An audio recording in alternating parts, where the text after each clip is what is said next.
Good afternoon. Welcome to this exciting session where we explore the cutting edge of longevity and human health, a field that's not only redefining how we age but also how we live. As clinicians, we understand that aging is no longer about the passage of time, but it's about preserving function, resilience, and vitality. So today, we are privileged to hear from a distinguished panel of experts who are at the forefront of research and clinical practice in this area. Let me begin by introducing our first speaker, Sofra Weiss Zania, who's going to talk about aging is a disorder of youth.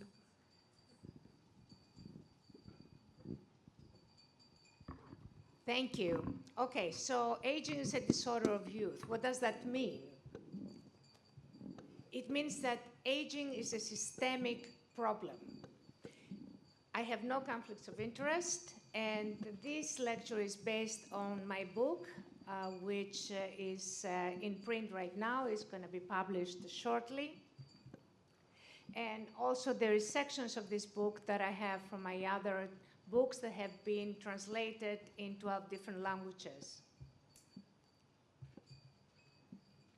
Now, the theory of anti-aging today is pretty much the theory of evaporating liquid, okay? So if we don't have enough collagen, let's put some more collagen. If we don't have enough stem cells, let's put some more stem cells. No exosomes, let's increase exosomes. So the assumption is that we don't have enough, so we need to put more in there to kind of make it.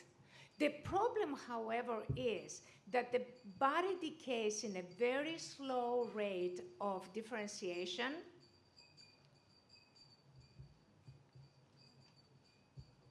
And focusing on the symptom ignores the basically the core systemic issue, the irregularities in the core, the desynchronization of the body. And you know, no matter what you do, these people are full of fillers, right? They don't look younger, they just look their age, and they look a little strange on top of that. So the body is not a container or a computer, okay? The body is an alive mechanism. So we can see that letter that is 3, that number that is 3. The computer cannot see a handwritten number.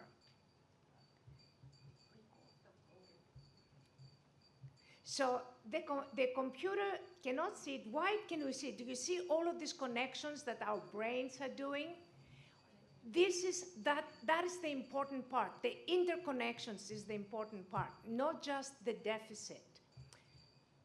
So this is part of our research in England, so how youth and longevity depend on the harmonious interaction of different processes.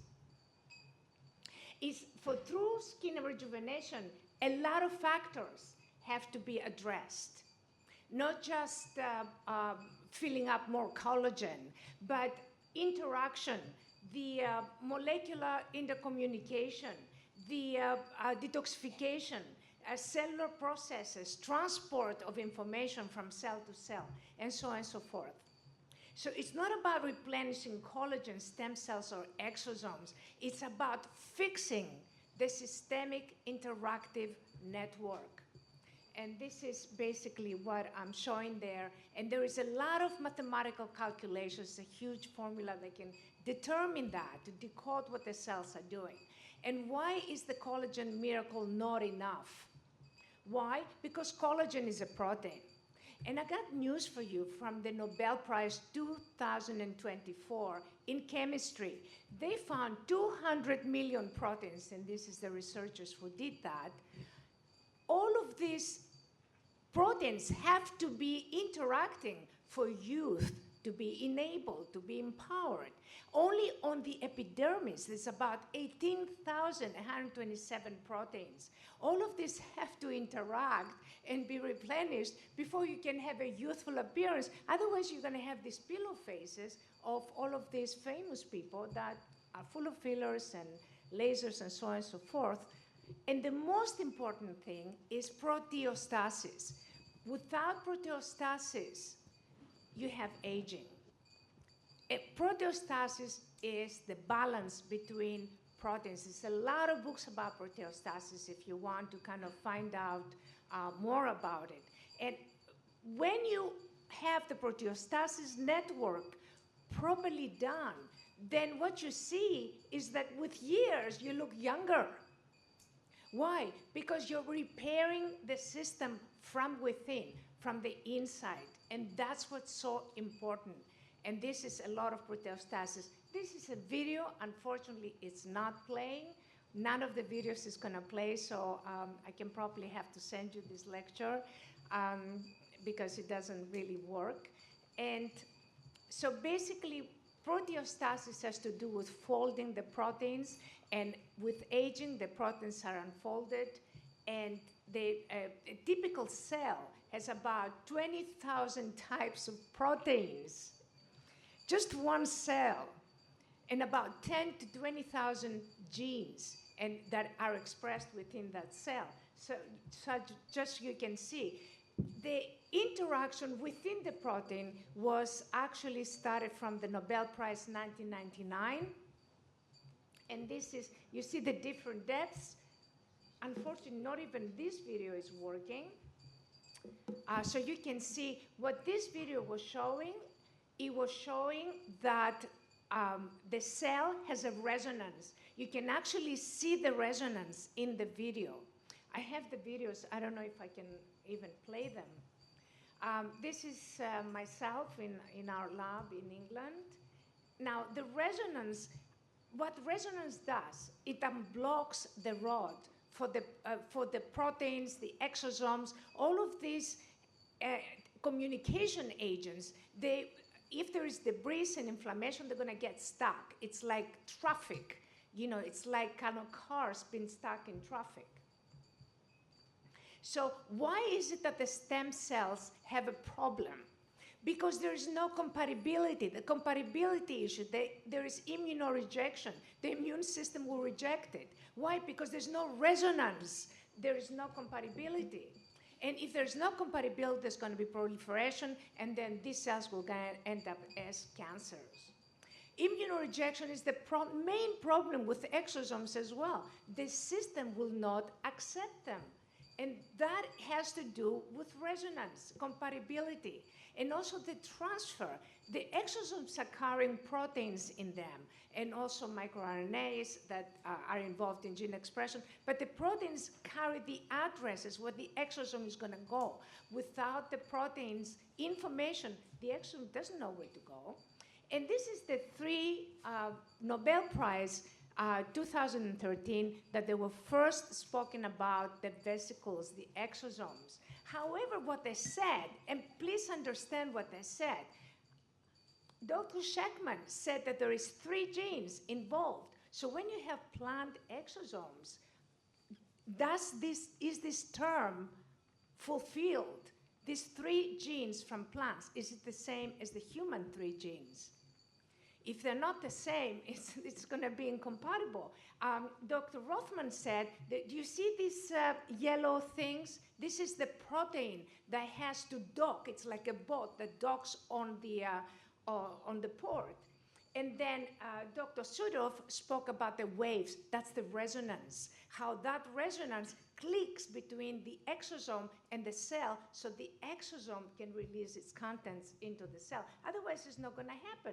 Again, that's a video that did not work. And basically, all I have to deliver is that the resonance is, you can see the resonance is like a long string, and the exosomes can be delivered through the resonance. Let me explain what resonance is. So in a telepheric, okay, the resonance is the cable. The cars are the exosomes. And what's inside the cars, the passengers, are the information that the exosomes are carrying. Now, you have to be very specific what kind of information the exosomes that you're injecting are carrying, because that is extremely important.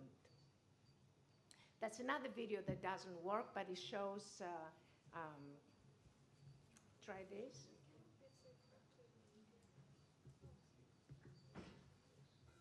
None of them works. None of them works. Yeah, none of them works. None of the videos works, unfortunately. It would be very nice for you to see it.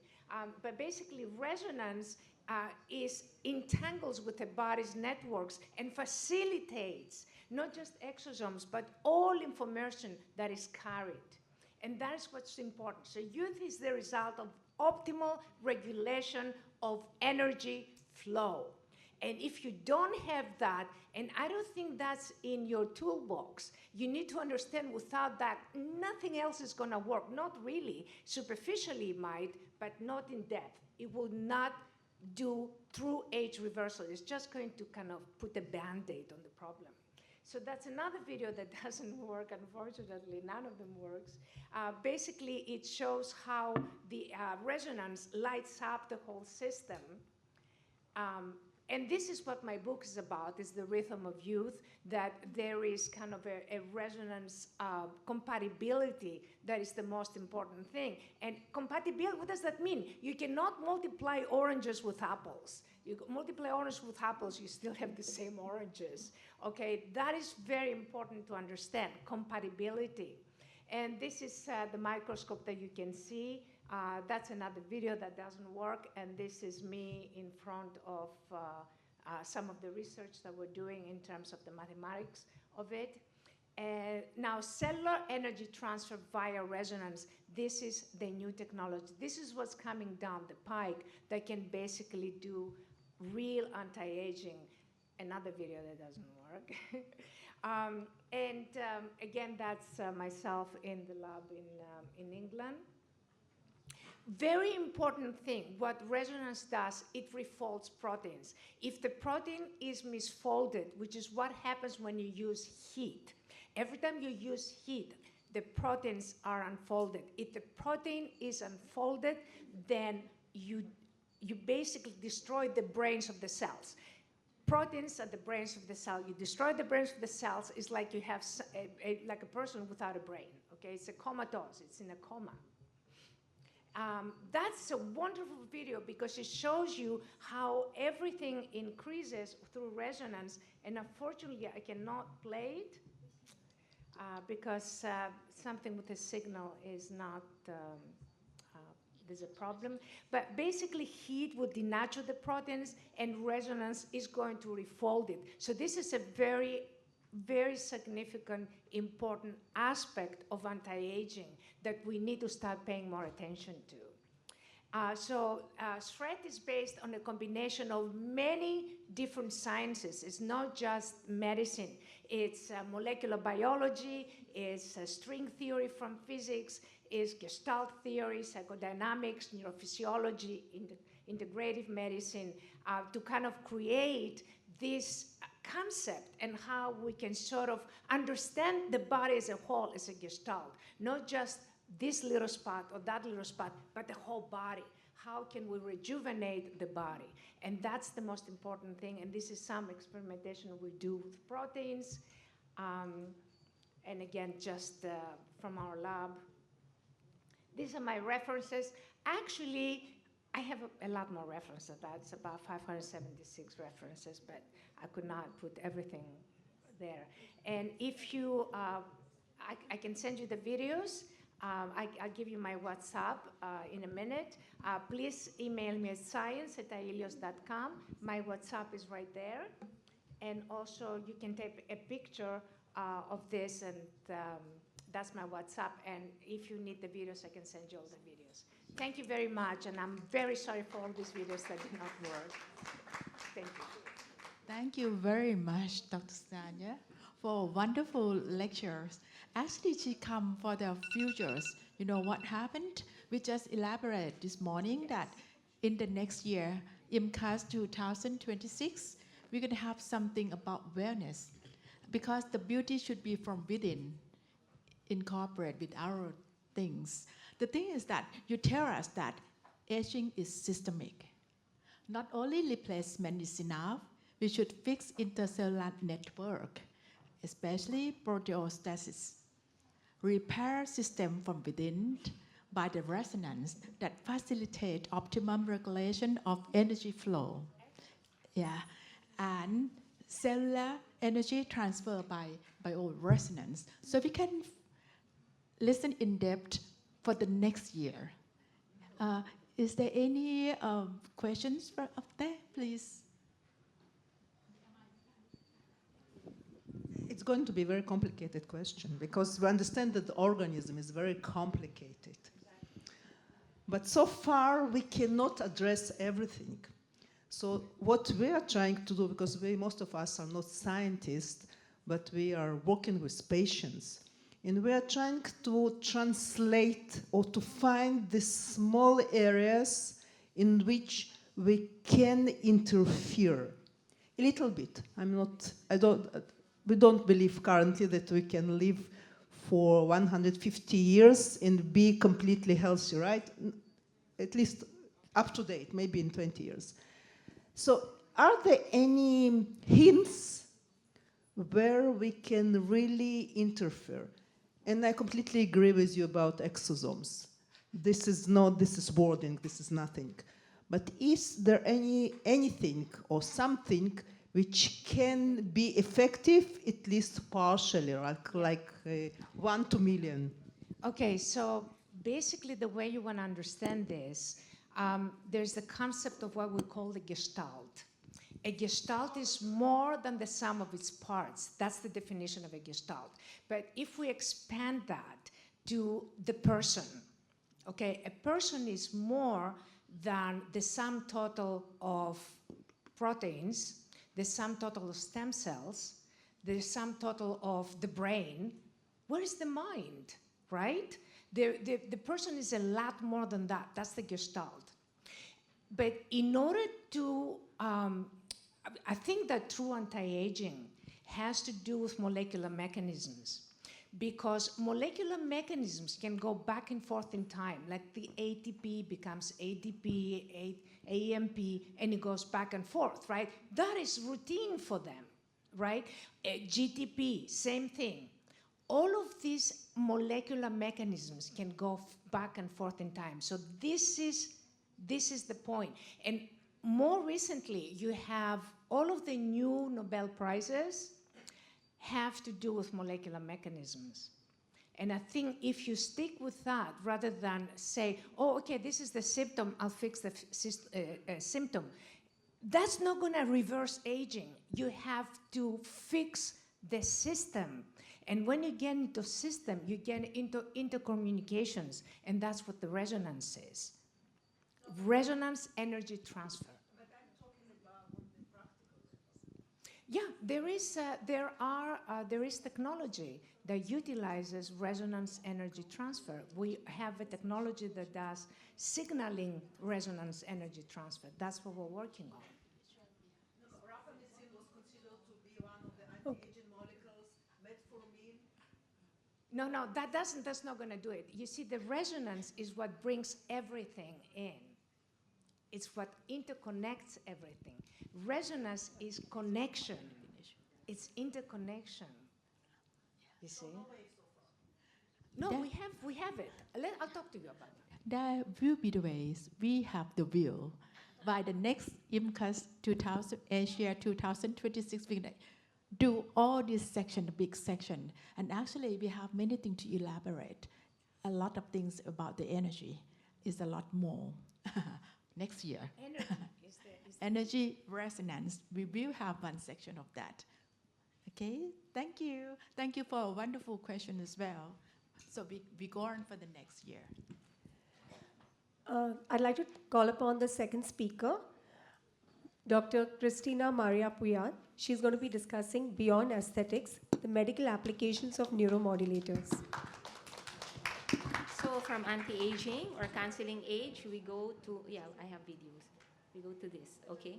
So it's medical applications of neuromodulators.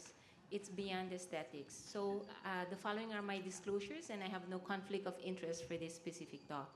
We all know the history of botulinum toxin. It started from animal studies in the 1960s. It was tested for strabismus in the 1970s, and it gained first FDA approval in 1989. Of course, further studies were used for spasticity, dystonias, and other selected conditions. And in 2000, there is the FDA approval for cervical dystonia. Again, FDA approval for chronic migraines, and 2000 and beyond for newer potential indications. So who among here in our audience have shoulder pain or back pain or neck pains? Can I have a show of hand? Okay, then you are a candidate for botulinum toxin, because botulinum toxin is not just for wrinkles anymore. The muscle tension and the pains which you experience is the wear and tear of the body and can be addressed with botulinum toxin A. So these are the following pathologic conditions wherein you can apply your toxins. To name a few is cervical dystonia, blepharospasm, and others. So let's talk about migraine. It's a genetically influenced complex disorder characterized by episodes of moderate to severe headaches, most often unilateral, and has association symptoms of nausea, light sensitivity, and sound sensitivity sometimes. So nice to know. You can see there are different types of migraine. I'm not going to go into this, but interesting also is chronic migraine, wherein you have headache for 15 days a month, and 8 of these has symptoms, and it can go on for like 3 months. That's why you call it chronic migraine. An interesting one that I want to talk about is retinal migraine or ocular migraine, because it's a scary migraine. Why? Because you have a brief attack of blindness or visual symptoms like flashing of light in one eye. But suffice to know that this is harmless and is short-lived. So thank goodness for that. And of course, we have the menstrual migraine or the hormonal headache, wherein we feel it during or before menses, and of course, it can happen every month if you still get your menses every month. I'm not a candidate for this anymore. And the common symptoms are dull, throbbing, severe headache, sensitivity to light, nausea, fatigue, dizziness, and others. So the pain location determines what kind of headache you have. So we all know tension headache, which is a band-like headache. You have migraine or hormonal headache, which usually presents in a unilateral area, sinus headache, which is more central, and dehydration headache, which is all over the face, or sometimes on one spot, front, side, or back. Okay, and these are the botulinum toxin treatment areas. Okay, it's the usual areas, but in addition to that, we have the temporalis, occipitalis, the paraspinals, and your trapezius. So let's talk about those. So here is how I do. Oh no, oops, video's not working. I was gonna show you how I inject, what's this? Stress. It's not working. Okay, sorry. So here you can see the point. Okay, this is where I inject. Okay, the part of the paraspinal area. Okay, so I palpate, and if the patient feels the pain, that's the area. I also did the occipital area, 3 shots here and on the other side. So I'll just describe it. Okay, and then besides this. Okay, it's also not working. So besides that, I also inject the temporalis because she's had a lot of masseter injections. But what she noticed is over time, she has an overpowering temporalis action. So I tell the patient to chew, and you would see the bulging of the temporalis area, and that's where I would inject 5 to 8 points. Okay, 2 units each. Okay, and this is how I do the trapezius injection. You can palpate for C7 and the acromion process. I divide it into 4 quadrants, A, B, C, and D. And I inject 2/3 of the toxin near the neck area, that's zone C, and the other 1/3 on zone, most of the areas in B and the other third in zone Z. So you can have a focus and diffuse method. And tips for injection, better to inject closer to the neckline because most of the nerve endings are there. You can combine also with the platysma, it gives a better result. Or if you don't want to do that, you can actually inject in the most prominent area when it's a pathologic condition.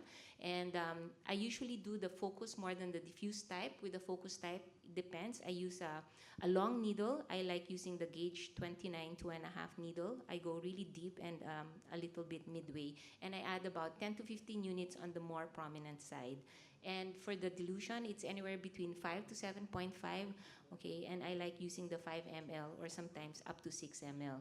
So this is how I inject the trapezius on okay, so it just shows the same thing as I showed you previously in the scheme. Okay, and it's not working. And it's another video for aesthetic one because there's a difference between injecting pathologic trapezius and cosmetic trapezius. Sorry that I can't show you, but I do have the videos. So this video is about more of cosmetic trapezius, wherein you want to elongate the neck and you want, a lowering of your trapezius area. Not working. Okay, and this is her before, 2 months, 4 months, and 6 months after. Yeah, it's not working. Yeah, it's not working. It's okay. So, and if you do, here is to show you the CAT scan, and you can see that at 3 months, this is at the maximum loss or diminution of your volume of the trapezius. So now let's talk about, this one, the video's working, see? Let's talk about tic. They are sudden twitches or movements or sounds that people do repeatedly, and they can't stop doing the action, okay? So you can see here, the lady, she's not in love with you, she's just blinking over and over, okay? And she can't stop doing it. And on the right side, you can see it's a combination of motor and vocal tic, wherein she has the blinking of the eye, and then after that, the grunting sound, which is unwillingly done. And to optimize the response of your botulinum toxin, it's necessary to customize the treatment and tailor it to the needs of the individual patient.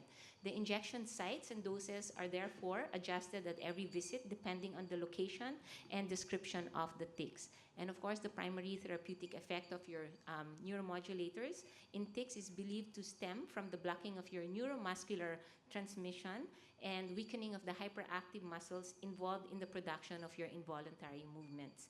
So these are just studies. You have a study of 35 patients.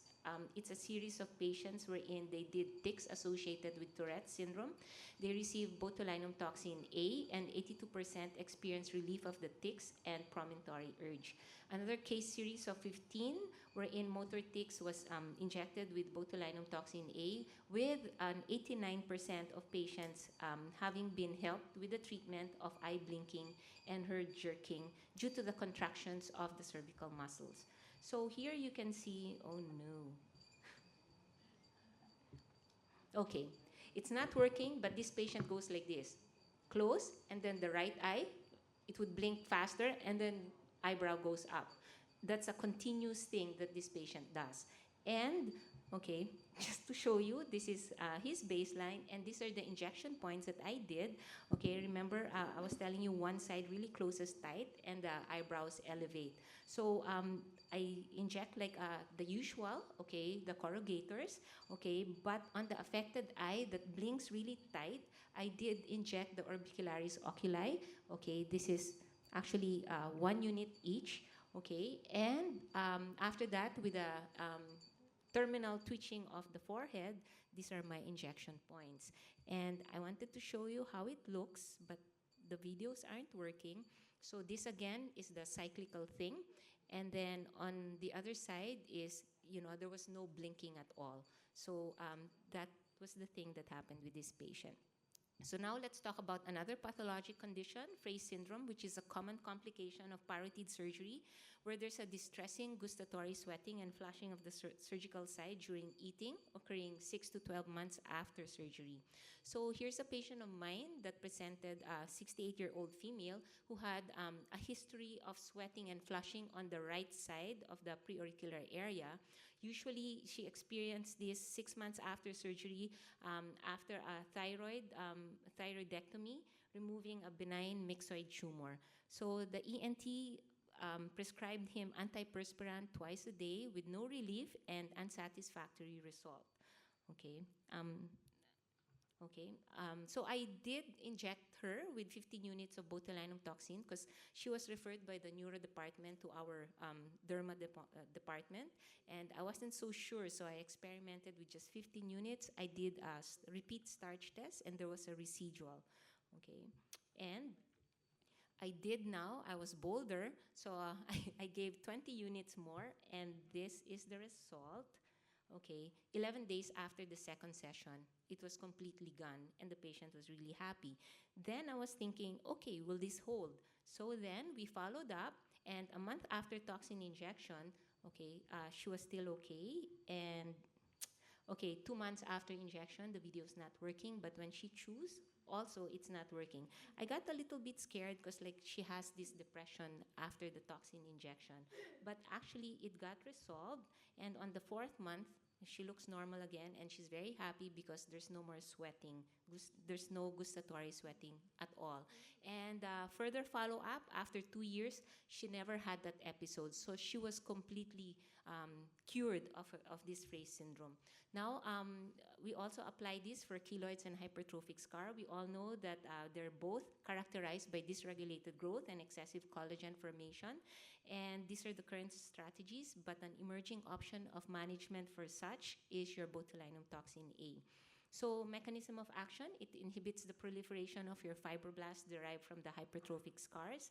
It suppresses the transforming growth factor B1, collagen 1, 3, the alpha smooth muscle actin and myosin 2 proteins in keloid fibroblasts. And it also immobilizes the local muscles and reduces the skin tension around the area, and so that it decreases the muscle pool. So these are all the studies that I wanted to show you, and more, that it did help scar formation. Okay, this is a patient of mine. She's had bilateral knee surgery, and she came here. Okay, and I did combination treatment in the center. I've used triamcinolone with 5-FU and hyaluronidase in the center. Okay, and I did toxin around the scar. Okay, you know that it's a movable area, so that's what I did. And after 4 months, there was an improvement. You can see the little bit blackish things. That's due to your 5-FU. Okay, and at this point, I only did toxin. And when she came after 9 months, it already looked like this. I did another session of toxin. Okay, and after those 9 months, this is the 5 months after with complete resolution of the scar. Okay, this is when she straightens her leg, and she's very happy because when she came to me, she felt that her knee was so tight besides the keloidal scar. Okay, other pictures. Okay, this is another one, and you can see that I analyze it with a quantificator, and what you see is that there is a diminution of the volume, the height, and the diameter has increased, proving that the tension area has also increased. Okay, and decreased. And you can see here post-surgery, it's a chin and scar. Chin in the scar, and botulinum toxin was done, and this is the after result. So in conclusion, neuromodulators traditionally are associated with cosmetic enhancement and are proving to be an invaluable variety of medical applications, but it offers promise in managing tic disorders, providing help with those conditions such as Tourette syndrome. You can use it for chronic pain conditions such as migraine and fibromyalgia, and it highlights their versatility and effectiveness in pain relief. It also significantly alleviates Fraze syndrome, improving the quality of life of affected individuals. And research indicates that neuromodulators can play a role in minimizing scarring, making them beneficial in dermatological treatments. And as we move forward, it is essential to raise the awareness among healthcare professionals about the diverse benefits that our neuromodulators can do beyond aesthetic uses. Thank you. Yeah. And I'd like to invite you, ISDS, October 16 to 18, please come. It would be an honor if I can see you guys there, and I thank you. Thank you very much for sharing us various kind of application of neuromodulators. I just wonder how can you so have many interesting cases. That Actually, for chronic depression, you have facial expressions of depression. It's all negative emotions. And what I have noticed, because I work in a government hospital, so that's why I have these cases. Okay, and what I've noticed is some of the poor people, should I say poor, or less fortunate people, okay, they come and they have these negative emotions and all. And of course, I have to train my residents, right, for cosmetic things. And so we do them because we have volunteers for free, right? And what we've noticed is that from that negative emotions, after a while, they come back and they're saying, oh, do you have the treatment again? I want to try it.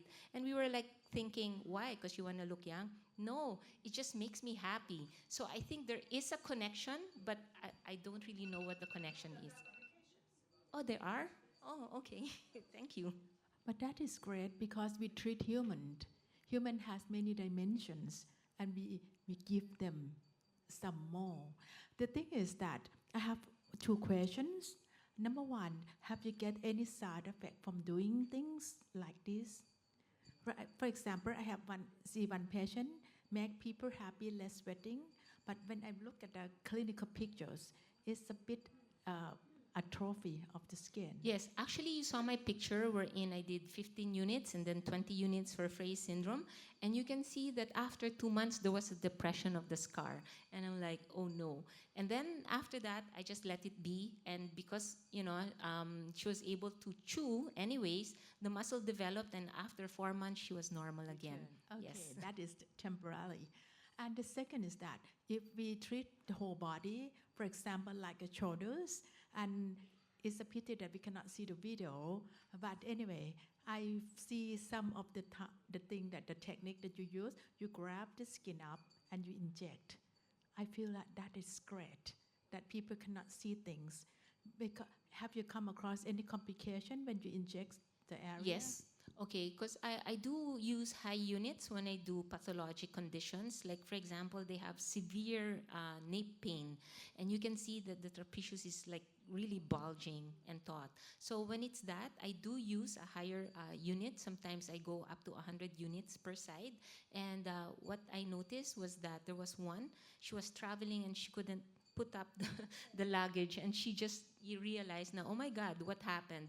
But when she came back to me and I told her, well, your muscles are gonna develop again, but I told her, do you want to do something about it? And she said, no, I don't want the pain. I'd rather have this disability, a little bit of disability, than feeling that terrible pain again. Thank you. I'm sharing something with you because I have a background of like acupuncture as well. Yes. But this area, sometimes the apex of the lung is very near. And I come across, not in my hand, but in some case, expert doing, and there has like a pneumothorax from here. So Okay. I think the technique that is good Okay. is that grab the skin up so that you don't go to the Okay, the other apex of thing the that you lung. can do also, so it doesn't really go there, is that's why I said you put the line from C7 to your acromion process, and you inject posterior to the line. You don't inject anteriorly, because that's the time when you can hit the lungs or something. But if you go posterior, it's all muscles back there, and it's going to be a safe zone. Great. We should have prevention. Thank you so much. Okay. Thank you, Dr. Puyat. It was an amazing session. A pity we couldn't see your videos. So the last talk for today is our next speaker, Dr. Pintur Soran, who's going to be talking on a silent threat to your skin. Okay, thank you. Luckily, I'm only the one who don't have the video. So my talk going to be the impact of PM, not only PM 2.5, but also the PM that is larger on our skin. So I have nothing to disclose. So first of all, we have to know what is the air pollution. So pollution can be defined as an environmental contaminated, which can affect our health and ecosystem. It composed of particulate matter, which I'm going to call the PM. Everyone know about it. The polycyclic aromatic hydrocarbons, which I'm going to call PAH. The gaseous component, including carbon monoxide, and nitric oxide, sulfur oxide, and also the ozone, and also the heavy metals. For particulate matter, or PM itself, is a mixture of tiny, very tiny particles or liquid droplets that compose of chemical, organic, and biological compounds, and also some of the metals. And it's very small enough to remain suspended in the air, not falling into the ground due to the effect of gravity.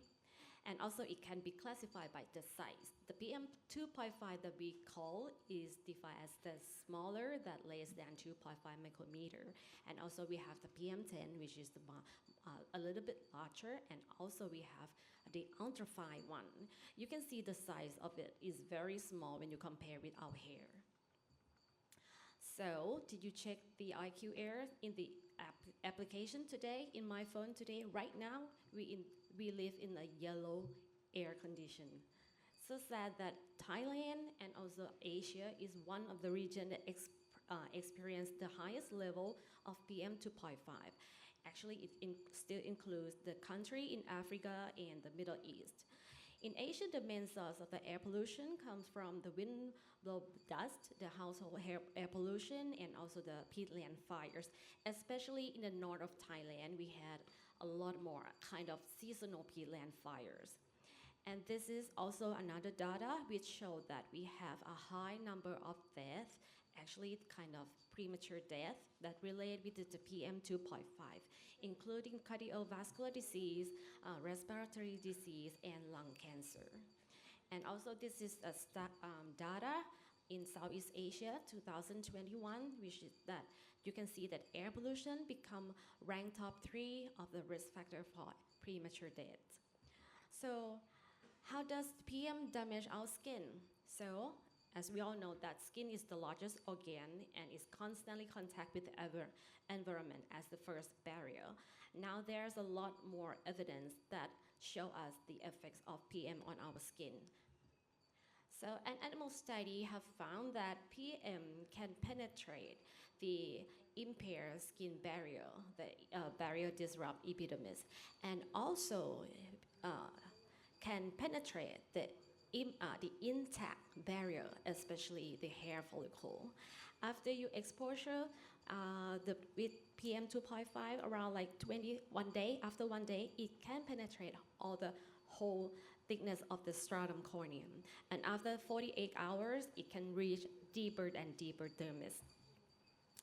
After it penetrates in our skin, the main mechanism of the PM are believed to be mediated by the by generating the reactive oxygen species or ROS, which leads to the oxidative stress, which we all know that it can impair the lipase, the proteins, and DNA. Another important factor is AHR, the one that I circle with the red sign. Aryl hydrocarbon receptor is another important. It's a ligand-activated transcription factor, which is widely expressed in our skin. It's important in maintaining our skin's integrity and immune functions. Air pollution, most of the air pollutions have exogenous ligands which have a high affinity with this receptor. Previous study also showed that AHR activation can disrupt skin barrier function, decrease filaggrin, secretin, involucrin, and leucrin level. It also triggers many of the inflammatory cytokines, and COX-2, the TNF-alpha, interleukin-1, interleukin-8, and PGE2. This is a study from China. They collect Chinese women from different 7 cities and measure skin parameters and try to correlate these skin parameters with the environmental factor. And they found that PM2.5 and PM10 are significantly affect the skin hydration, the skin sebum, the pH, the TIVA, the skin color, and also the erythema index. So now there's a lot more evidence that have been demonstrated that PM are associated with various skin conditions, which I'm gonna talk about it one by one. So let's start with atopic dermatitis. During the season that we have high level of PM2.5, I have a lot of patients who has atopic dermatitis and also new onset of eczema come to my OPD. So this is only a few examples that I pick up from recent study of epidemiological study, which showed that the high level of PM2.5 are related with the significant worsening of the symptoms of AD and also the AD outpatient visits. So biomechanism. So some of the animal study have shown that exposure to PM can lead to the increasing of the epidermal thickness, the promotion of the infiltration of the dermal inflammatory cells, as including the mast cells, and also upregulated the expressions of inflammatory cytokines, induced barrier dysfunction, as I already said, increased TIBA, and also the AHR activation also increased the expression of TRPV1, which all know that is increased the symptoms of AD patients. And also another study, a recent study, also showed that the risk of AD are increased when we expose to when we expose to PM10 and PM 2.5 during the first trimester. So, and also other pollutions also have some role to aggravate the atopic dermatitis symptoms also. Moving to psoriasis, also this is one of the just a few of epidemiological studies that have been shown the relation between the higher level of PM and the symptoms and the outpatient visits that have been increased of the psoriasis. Okay, we found that PM and ozone can activate the AHR, right? And also they can lead it to activate and promote the T helper 17 differentiation, which we all know that is key factor for psoriasis, and also the inflammatory cytokines and upregulated psoriatic skin disease related genes, and also the skin barrier disruption also make it worse. Moving to acne, several studies also show the relation for the high level of PM with the outpatient acne visits.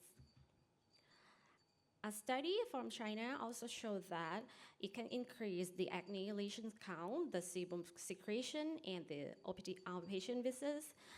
By mechanism of the oxidative stress, we all know that oxidation can kind of change the component of the sebum, kind of change the component of the lipid on our skin.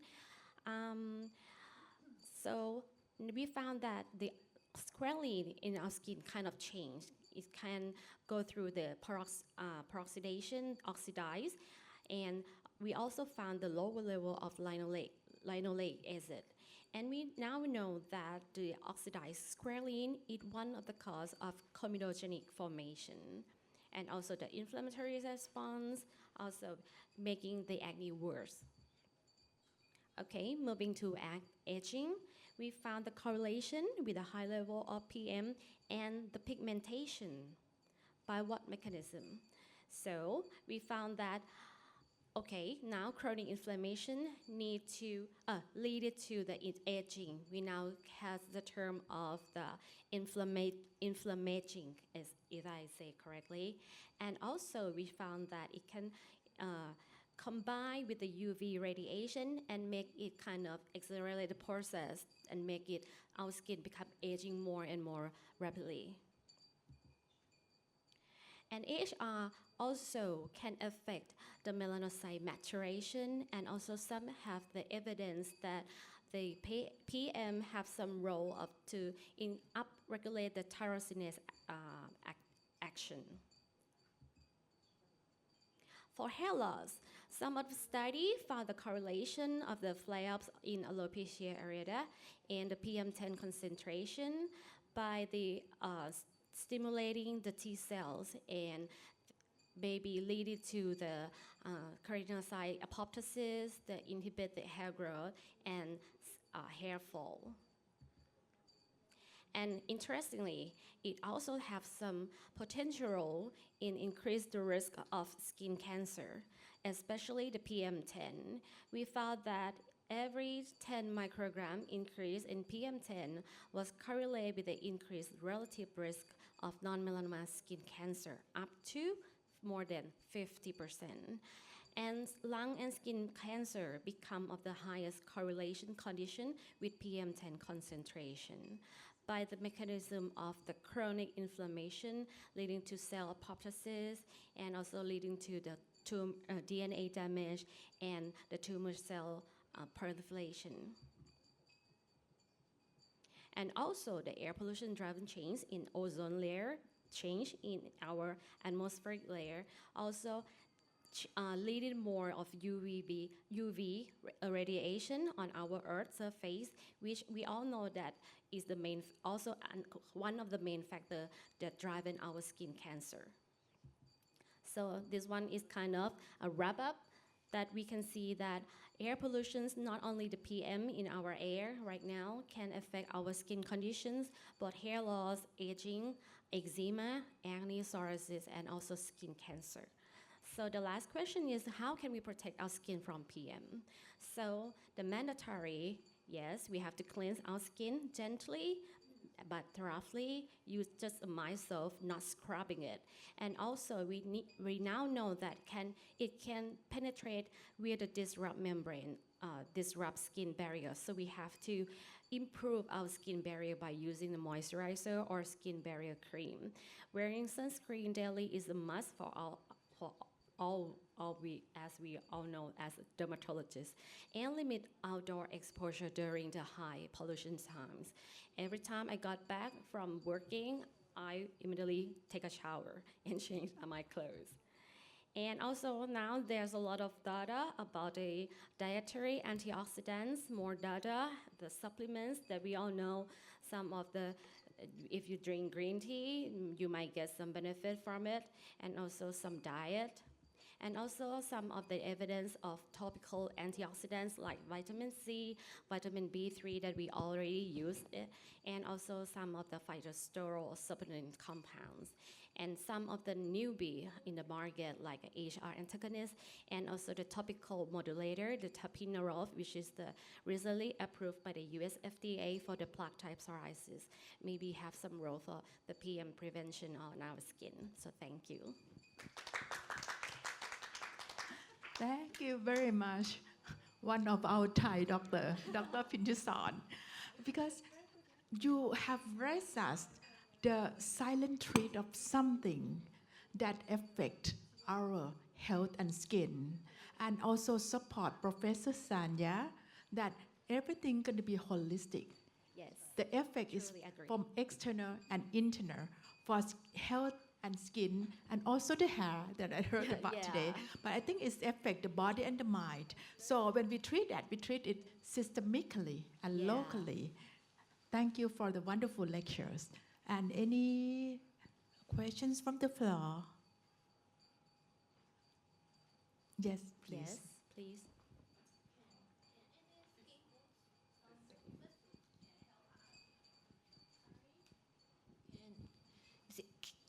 Will there be some mesu, some like skin boots can help us to protect from this PM? Skin Yeah. booster. Yeah. Maybe if that skin booster have some kind of the antioxidant properties, it may work. Maybe And also some like like kind of- SOD or PM, PDN or some CA, Metri, some. Some of the skin booster that can improve the skin barrier, like in the dermis and so the upper layer, it might help. Yeah. And the sun cream. Sun cream. Yeah. Sunscreen, right? Yeah. Oh yes, definitely. Sunscreen will prevent the UV radiation, which can accelerate with the air pollution and damage your skin. Oh, okay. Thank It's you. not by the direct mechanism, Okay. but still you have to use it anyway. Okay. So, but I emphasize that everything should come from external and from within. And for the silent treat, besides the PM, if you are interested in geopathic stress and electromagnetic field pollutions, I will give a talk tomorrow. Please come. So many silent treat that we can help people for health and for skin. Yes, Okay, please. I have a question. Can you take oral supplementation to fight the particles, the big particles, like antioxidants? It will Yeah. help, right? Yeah. Okay, but not topical, topical antioxidants as well. Yeah, you can Okay. use it. Yeah.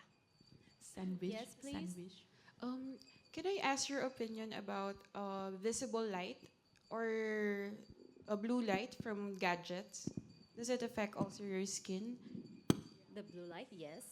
Yeah, now we have more evidence of the blue light that can impair our skin, leading to the pigmentation, of course. Yeah. How about acne? How about acne? Because there are studies that blue light is good for acne.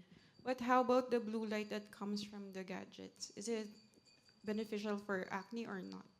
You mean the gadget? Yes, like the cell phones, No, laptops. that's pretty much low level of the blue light that can be beneficial or harmful. Okay. Thank you.